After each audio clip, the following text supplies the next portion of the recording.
I didn't realize I had investigated this. The question came up, I recall, a number of years ago. So, creation or Big Bang? Answers in Genesis.org. The universe contains an unimaginable amount of energy. Your little finger alone holds enough to power a major city for months. Where did all this energy come from? The answer has put naturalistic scientists on the horns of a dilemma, but believers see this fact as another reason to wonder in awe at the Creator's power. Most of the time our arguments say, well, this favors evolution. I said, well, it also favors creation. It doesn't rule either out. You haven't made a decision. They don't realize that. It seems to present what they observe, but then the explanation of it could be explained either way. However, let's look at it.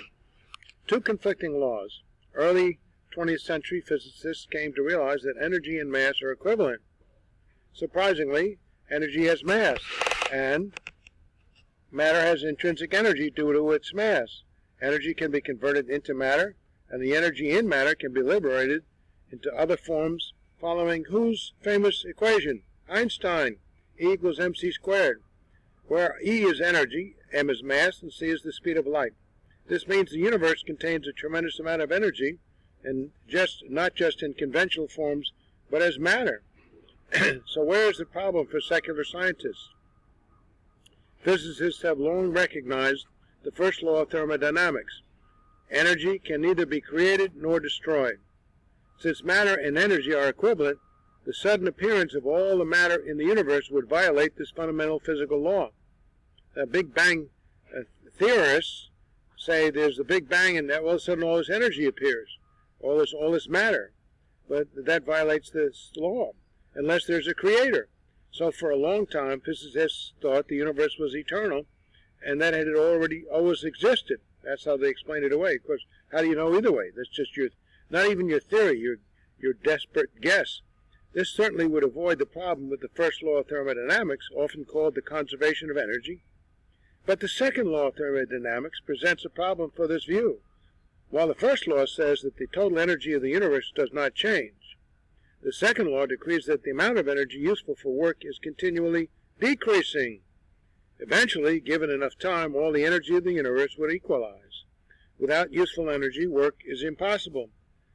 Life would be impossible. Physicists call this heat death, and it is the far-off future of the universe, without God's intervention. But if the universe is eternal, it would have long since reached heat death. Because of these estimates, they keep expanding to explain things they can't explain. Clearly, the logic of this is they're going to end up finding and giving up that there's got to be a God out there. But they're not going to do that. Clearly, this is not the case, so the universe cannot be eternal. This means it had a beginning when energy was created. But this would violate the first law of thermodynamics if you naively assume that the first law is applicable at the Earth's universe creation. In the world today, the first and second laws of thermodynamics work together hand in glove. They appear to be universally true, and they are among the most fundamental and basic laws of physics. Furthermore, scientists expect that the two laws will apply in the future and that they have applied in the past. However, when these two laws are applied indefinitely into the past, we reach a contradiction. How do we resolve this dilemma? Well, secular scientists have imaginative solutions. Secular scientists have devised all sorts of ways to avoid this contradiction. A few scientists today believe that the universe is eternal. They believe that we happen to live in a region of the universe where entropy, unavailable energy, increases, but that there are regions where entropy decreases. Another imaginative thing, eventually, the direction that entropy changes in our part of the universe may reverse. Wow. In other words, we're writing a comic book. Oh, no. In other words, the second law of thermodynamics does not apply to the entire universe, just portions of the universe, and not for all time either. Yes. New comic book. This minority solution amounts to a rejection of the second law of thermodynamics, or at the very least, arguing that it does not universally apply, or that energy can spontaneously appear in amounts so tiny that we don't even notice it. Of course, there is no evidence for this. Science is supposed to be based on evidence. Furthermore, one must then ask, what other physical laws are not universal? Well, just wait till Wednesday. The uniformity of physical laws is the foundation of science, so abandoning it amounts to an abandonment of science, which evolution is an abandonment of science, largely. That brings us back to what the majority of scientists today believe, that the universe had a beginning, such as the Big Bang 13.8 billion years ago. It was not enough for humans to evolve, though. Maybe you have to up that a little bit.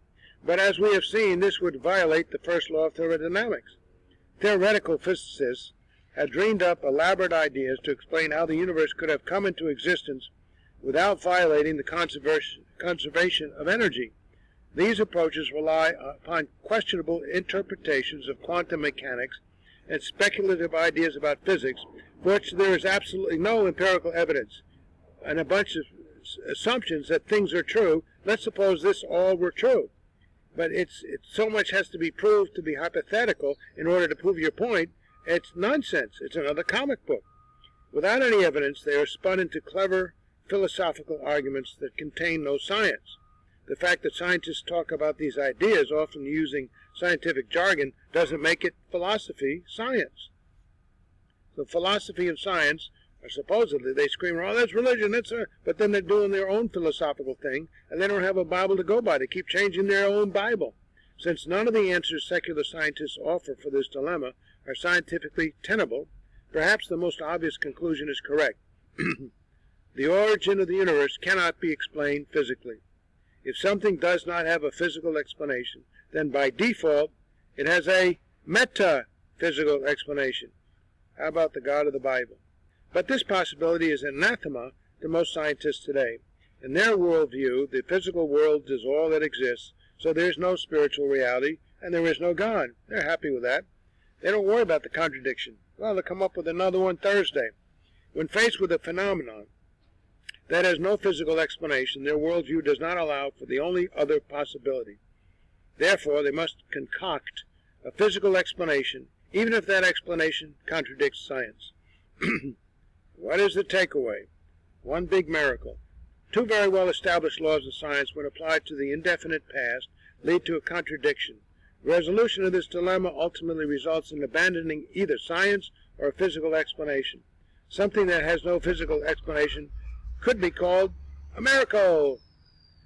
Creation certainly is miraculous, but does a miracle contradict science? Not according to early scientists such as Sir Isaac Newton. Ever heard of him? At one time, the overwhelming majority of scientists accepted creation. So evolutionists can't go back too far in time to run into Christians. Science has not proved them wrong. Rather, the assumption of naturalism has eliminated creation as a possibility in many scientists' minds. Science, if properly understood, does not preclude creation. In fact, the first and second laws of thermodynamics practically require it. Okay.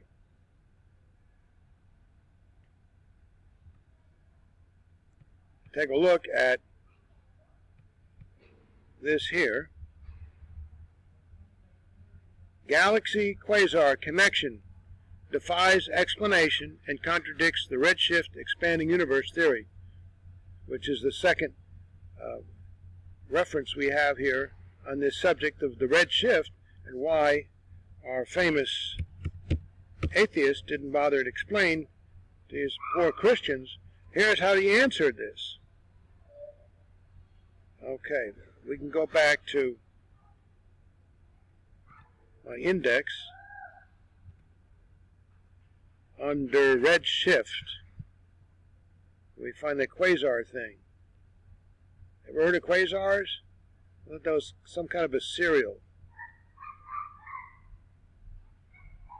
Redshift.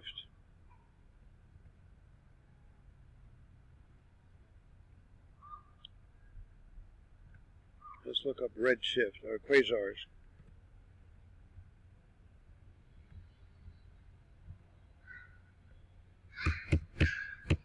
Sometimes this new computer, Quasars. Well, let's go back to redshift. We had 4 or 5 different articles here on it. Redshift theory of expanding universe in doubt. The young age of the stars. Okay.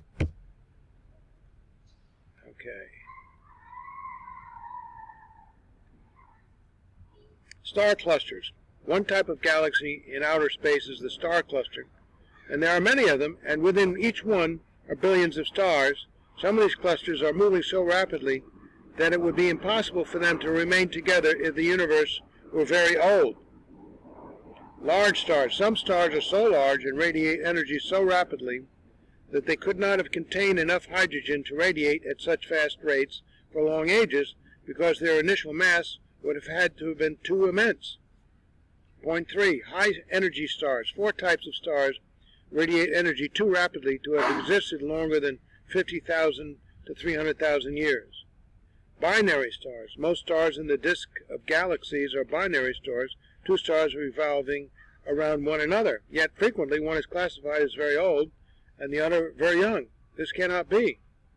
So we have new light from binary stars indicate that the universe is young.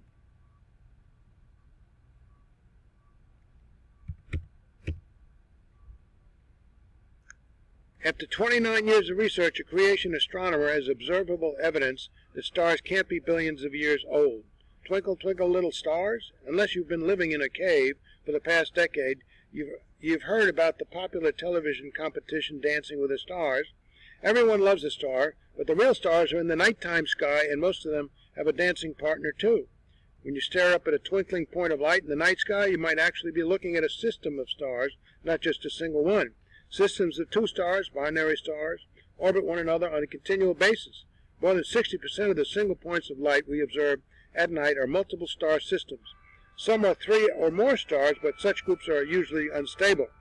As a professional stellar astronomer, my focus for the past 30 years has been the observation and analysis of binary stars that regularly eclipse one another. One star periodically passes in front of the other.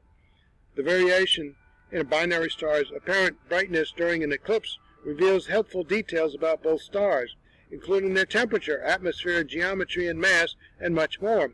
Without binary stars, we could only guess what the nature of stars is. We find that they are suns similar to our own, burning in the heavens. As a creationist who believes God created the universe only a few thousand years ago, I have discovered that these fascinating 2-in-1 stars shed light on another aspect of our vast, mysterious universe. These stars must be young, a finding that undermines deep time theories of binary star evolution. So, older than the stars? Eclipsing binary stars are favorite targets of professional and amateur astronomers because their characteristics change so rapidly. Spots and other distortions, and even the time needed to complete an orbit, the orbital period, very fast enough to be observed well enough within the lifetime of a single observer, usually within months, years, or decades. This constant change is surprising, however, if the universe is 13.8 billion years old and wearing down. Many of these changes should no longer be taking place, or should be rarely or never seen by a single observer. This hints that something is wrong with dating schemes that indicate that the universe is so old. Contrary to the proposals of evolutionary astronomers, we have observed that short-period binaries lose angular momentum much faster than the Big Bang allows. Here's the problem specifically. It involves binary stars with stars like our own sun, stars with magnetic activity, which causes the dark spots in the sun's surface. Most stars in the heavens are this type. When they orbit each other, a continuous change occurs. As these stars dance together, they embrace tighter and tighter until their atmospheres combine, and they are virtually indistinguishable. When they share a common atmosphere, they are called contact binaries. These are believed to be the senior citizens of the universe, requiring billions of years to reach this elderly condition. In fact, evolutionary astronomers believe that many contact binaries are in excess of 10 billion years old. That's nearly the age of the universe proposed in the Big Bang theory, which claims that the cosmos expanded from a singularity over the past 13.8 billion years. Not enough time. Better change your numbers. Comic book number 3. These long ages are based on assumptions, not observations, about the evolution of star systems. What if these assumptions are wrong? What if observations could prove that binary stars collapse more quickly into contact stars than assumed? If the change truly is fast, then